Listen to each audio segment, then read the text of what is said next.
vamos a ver en este mismo Salmo 77, cómo Asaf, como que les dije, es el escritor de este Salmo, diligentemente buscó en la palabra de Dios la fuerza, la fuente de la fuerza, el impulso que él necesitaba para seguir adelante en medio de su sufrimiento. Amén. Y se nota que él no estaba solo, que era un momento que el pueblo de Israel estaba pasando por sufrimiento.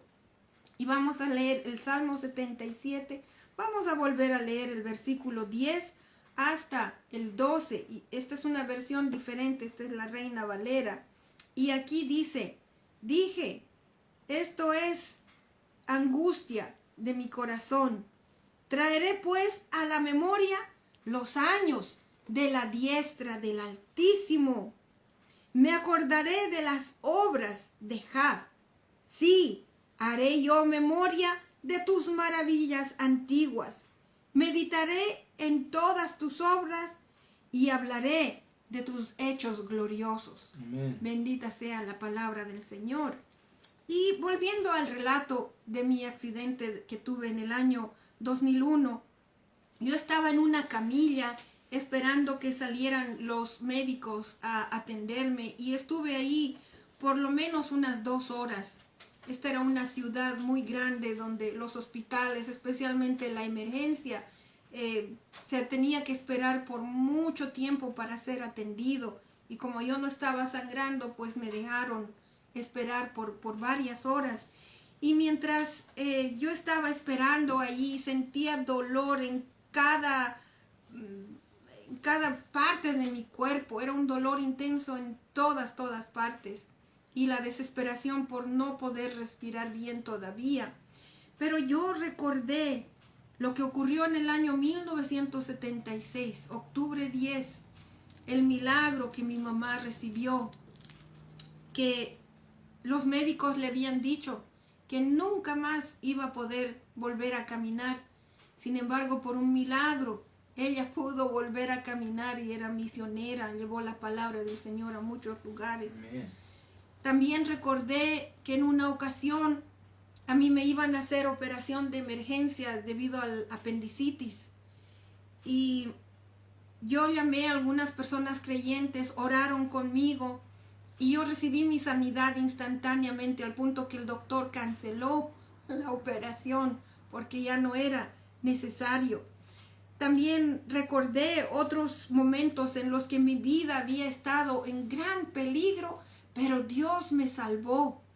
Y todo eso me ayudó en el sentido de que me sentí segura de que Dios estaba haciendo algo y de que yo iba a recuperarme. Y ustedes me han visto, algunos de ustedes, yo estoy bien para la gloria de Dios, me he podido recuperar bien y por eso le agradezco a Dios. Y quiero decirles, mis queridos hermanos, hermanas, para mí recordar todo lo que había hecho Dios me ayudó, me dio esa fuerza interior para seguir adelante a pesar del dolor físico que estaba sintiendo. Amén. Sabía que iba a estar bien y Dios sí, así lo hizo. Y yo quiero preguntarles a ustedes, hermanos, hermanas, ¿creen ustedes en la palabra de Dios? ¿Creen ustedes en todas estas relatos que nos da la Biblia de las obras maravillosas que Dios ha hecho? Si la respuesta de ustedes es positiva, si usted de verdad o si tú, mi hermano, mi hermana, crees que la palabra de Dios es verdad, entonces consideremos otras escrituras que demuestran la liberación de Dios, los milagros de Dios por la nación de Israel y por sus hijos, a quien Dios ama. Eso es lo que hizo Nehemías. Yo les invito en sus hogares, vayan al capítulo 9 de Nehemías, cómo Nehemías hace una recapitulación de la historia de Israel para acordarse cómo Dios fue tan fiel, tan amoroso y obró poderosamente por el pueblo de Israel. Nehemías fue a la palabra de Dios en un tiempo en que el templo había sido destruido. La ciudad de Jerusalén estaba en escombros y el pueblo de Israel y el nombre de Dios habían entrado en vergüenza a causa de todo el pecado del pueblo de Israel. Y Nehemías echó una mirada al pasado para reconocer que el pueblo de Dios había pecado.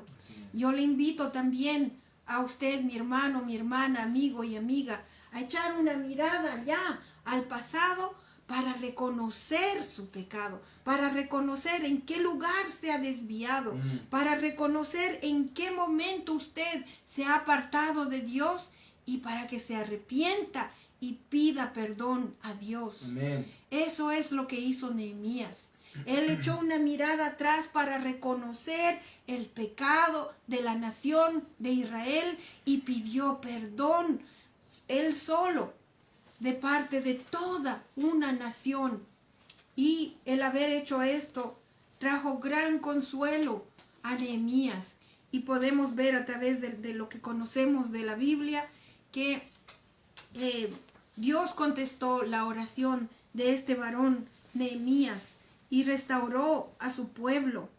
Recordemos, mis hermanos, mis hermanas, las obras de Dios. Les voy a dar también otra tarea para la casa, y es que cuando estén en ustedes ya terminemos la iglesia, vayan al capítulo 78 de este mismo libro de los Salmos, porque allí Asaf nos da una recapitulación, un resumen, esa es la mejor palabra, un resumen de la historia de Israel, las asombrosas obras de Dios y la liberación de su pueblo. Solo voy a mencionar algunas cosas. La liberación de los hebreos cuando eran esclavos en Egipto. También cómo Dios ha restaurado Israel, la nación entera, después de que habían sido cautivos por los babilonios y esparcidos por el mundo entero. Hoy Israel es una nación otra vez desde 1948, después de casi 2000 años de no haber tenido ni tierra ni nacionalidad y haberse estado dispersados, esparcidos entre las naciones de este mundo. Sin embargo, quiero hablar de la obra más maravillosa de Dios. Si hay algo con lo que usted pueda quedarse esta noche, es la obra maravillosa de Dios a través de la cruz de nuestro Señor Jesucristo. Amén. Esa es la obra a la que debemos de volver una y otra vez para recordar que por amor es que Dios envió a su único Hijo y amado Hijo Jesucristo para morir en esa cruz, para que nosotros no tengamos que cargar más con el castigo por nuestros pecados, para que nosotros a través de esa muerte, ese sufrimiento de Jesucristo, seamos libres de toda culpa cuando ponemos nuestra esperanza, nuestra confianza, nuestra fe en Él y nos arrepentimos de nuestros pecados.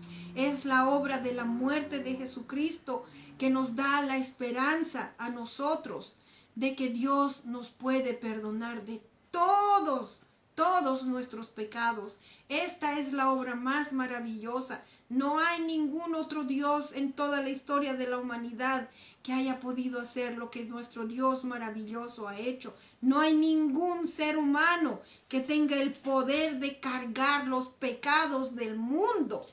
Solamente Jesús, nuestro Señor, lo hizo, y es por eso que debemos ir a ese momento, mirar atrás hacia la cruz de Cristo y reconocer esa obra maravillosa, alabarle, darle gracias y alabar a nuestro Padre Redentor que envió a Jesucristo para salvarnos en esa cruz. ¿De qué nos ha salvado Jesús en esa cruz? Nos ha salvado de la muerte eterna y nos ha salvado del poder del pecado. Hermanos, hermanas, también Jesucristo nos ha prometido el Espíritu Santo, el Consolador, que nos puede ayudar a nosotros a soportar aflicciones, a soportar tribulaciones, a soportar sufrimiento y persecución. Bendito sea nuestro Señor Jesucristo.